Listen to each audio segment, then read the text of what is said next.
The purpose of today's video is to see whether or not a few of our friends from the Overwatch cast here, if their moves or abilities comply with Earth's laws of physics. We have Zenyatta, Zarya, and Orisa. Let's get started.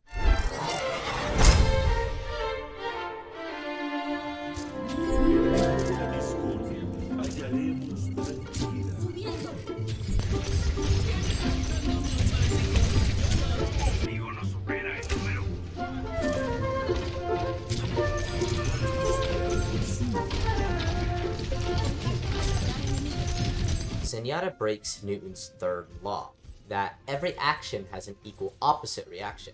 Zenyatta applies a force forward with his kick, causing him to fly forward. So let's think about the situation like you're swimming. Water still has mass, it just has a low density. And when you kick the water, it still exerts a force back on you, causing you to move backwards. That's the opposite reaction. In air, there will be a smaller reaction because there's less mass in the system.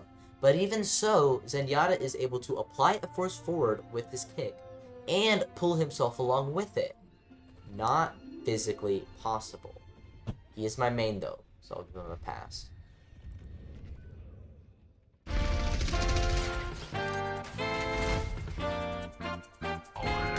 Solo unidos encontraremos la fuerza. No me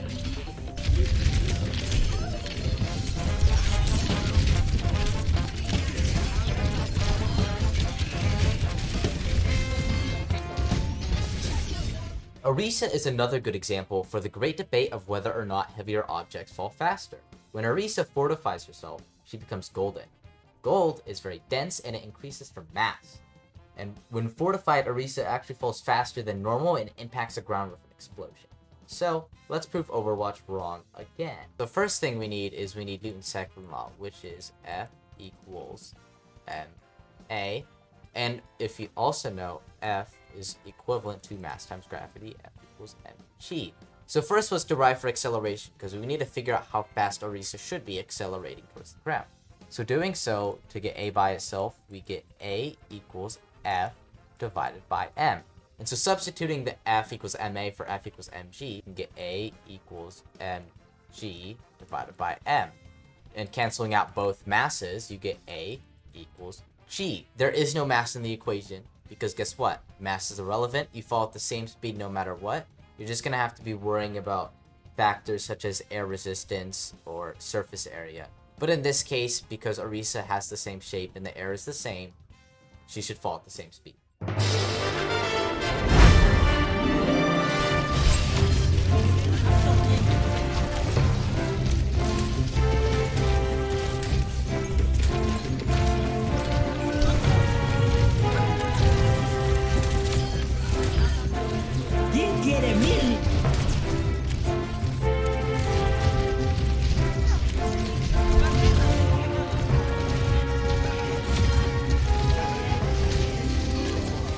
Lastly, we have Zarya.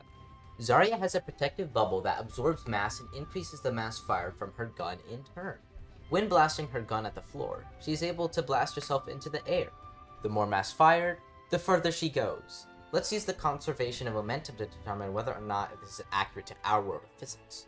So the type of problem that we're dealing with here is an explosion, in that Zarya is firing mass from her gun out into the open. And so what that means is when mass explodes one direction and the momentum goes a certain way, there has to be enough momentum to balance it out, because momentum has to be conserved. So if she fires a cannonball or plasma ball, whatever, about like 10 kilograms this way with a velocity of 5 meters a second. I like nice numbers. So that is a total momentum of 50. So that's a P of 50.